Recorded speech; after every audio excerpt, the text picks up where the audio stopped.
Welcome back to New Rockstars. It's me, MT, and Doctor Strange in the Multiverse of Madness saw Doctor Strange dreamwalk into the corpse of his incredibly rude ponytailed variant to fly to the top of Mount Wundagore to fight the MCU's Queen of Darkness with his new cloak of the dead and the damned. Remember that? Darkhold Navy has only the finest in fashion, so of course I'm gonna remember that. But yeah, what even happened to Corpster Strange anyway? Because I don't know about you, but the only dark souls that should be giving you misery in your life should be inside your PlayStation 4 and not your neighboring Steven's corpse. So our new Sorcerer Supreme Wang might probably want to check up on that because a couple of things can go wrong here. I don't even want to know! But first, do not forget to pick up our latest Obsession shirt inspired by Doctor Strange and the Multiverse of Madness. It is so nice, but it's not gonna last forever, so hit up newrockstarsmerch.com to pick it up today. All right, so to recap, Multiverse of Madness ended with a remorseful Wanda Maximoff deciding to destroy the Darkhold castle around herself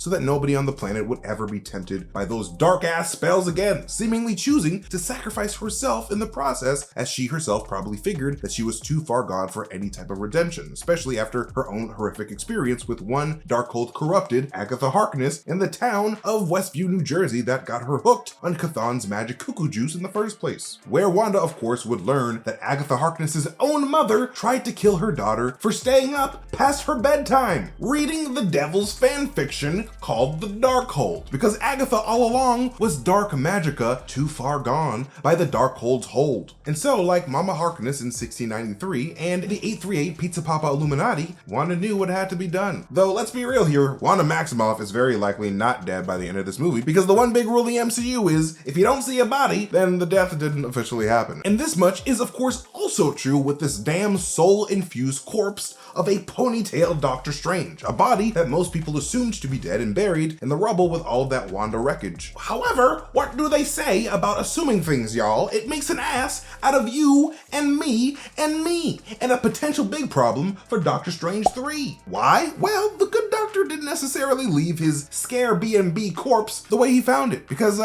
not everybody checked out, because that body's still got all of those spirits of the damned inside of it. Spirits that were originally trapped within the confines of the Darkhold itself, seemingly manifesting only when a magic user breaks the natural law and does something crazy with a new style of magic that we've yet seen in the MCU, necromancy, the reanimation of the dead, something that the Multiverse of Madness prequel WandaVision teases when Agatha talks to Wanda about her Darkhold-inspired Pietro plans.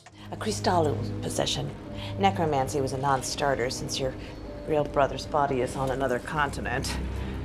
Not to mention, full of holes. Using the dark chaos magic within the Darkhold to hijack the brain of a dead body and then force that dead body to move around seems to be what necromancy in the Marvel Cinematic Universe is. Almost like a sort of encephalopathy, which is just a fancy word for a disease or a catalyst that affects the way the human brain functions. And a word a lot of people like me heard for the first time in that What If Zombies episode when Spider-Man and the rest of the cast of The Walking Dead chat with the ultimate symphozoid about the exact cause for the zombie outbreak. Could that mean the infection is some kind of encephalopathy? Brain stuff. Precisely. The virus overloads the brain's limbic system. This sort of implies to me that whether it's a dark viral entity from the quantum realm or a dark chaotic magic infused demon security from the Darkhold, as long as there is a type of dark evil energy within a dead person's brain, that brain can be hijacked and rebooted like a microchip to allow the limbs to move and the body to walk, talk, and help Wong off the evil rock. And if these dark spirits are still in possession of the body of Ponytail Strange, this says to me that these demons of the Darkhold are damned no more and have found a new home to be miserable together inside of their new human host that will, in my opinion, very likely be the MCU's version of Mr. Misery, one of Doctor Strange's craziest and most, scariest foes ever, who is essentially the sentient representation of all of the darkness and pain comic book Doctor Strange picked up from doing all of that magic. And he basically just shoved all of that misery into the undercroft or basement of the Sanctum Sanctorum and called it the Thing in the Cellar. And that thing would later come back to bite its father in the ass by trying to kill him and feed off the fear and misery of everyone in the neighborhood. It's like, these are the eternal consequences the Darkhold damned warned Strange that he would incur if he did not seize his dream dreamwalk. And if there's anything Doctor Strange doesn't like to do, it's,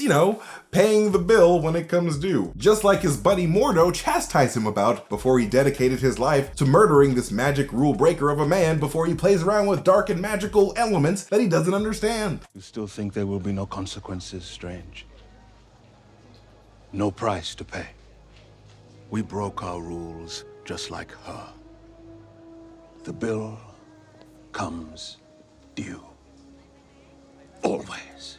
But of course, Doctor Strange would ignore these damned creatures and infuse himself with the spirit power of these demons to fight the Scarlet Witch, which is something that comic book Strange does with Mr. Misery in the comics when he's forced to fuse with Mr. Misery to fight off one of my personal favorite Doctor Strange villains of all time, the Imperator, a dude from another dimension who wants to kill all magic users of the multiverse. Well, that other dimension is also the Shumagorath dimension, so I don't necessarily blame that man. And someone I hope to God is coming to the MCU to team up with Mordo, because he's straight up just Gore the God Butcher for magic people. And now that Frogman is in the MCU, Wang's got some backup in case that ever happens. I'm so excited, I'm so happy. And I very much believe that director Sam Raimi took inspiration from the very pages of 2015's Doctor Strange number 10 to make this final fight between Strange and Wanda. And much like that battle ended in the comics, it seems like Strange has left this new miserable and unkillable zombie-like being of his creation unattended within the rubble of Wundagore, left to roam the world and feed off the misery of others as Mr. Misery. However, speaking of zombies, much like I hinted at earlier with that what if callback, we could also be looking at a scenario where this corpse Doctor Strange is the first step to Marvel zombies in the live action 616 universe, because these damned beings that used to be within the Darkhold are technically a form of virus, infecting Doctor Strange through the Darkhold, which could mean that this Mr. Misery could be the catalyst for and the leader of a potential live action Marvel zombies in Doctor Strange 3 and beyond. But let's talk about something that happens right before Doctor Strange starts wielding these dark souls like the anti-Wanda weapon that they were. Because right as Doctor Strange gains the confidence to wield his new dark power, one of those demons of the damned that didn't jump out of his eyeball to fight Christine retreated back into the brain of Doctor Strange, likely being the very dark element that remained behind to become the headache-inducing third eye at the end of the film. Because the Mr. Misery entity from the comics is not one lacking in the random eyeballs coming out of nowhere department, which could make this Mr. Misery third eye on 616 Doctor Strange his eternal consequence to bear, with Mr. Sinister potentially always having a link to his creator Doctor Strange due to one of their own being stuck in his mind and on his forehead. But that is what I believe happened to the corpse of Doctor Strange in Multiverse of Madness. But what do you guys think? Do you guys think that the corpse is like fully dead?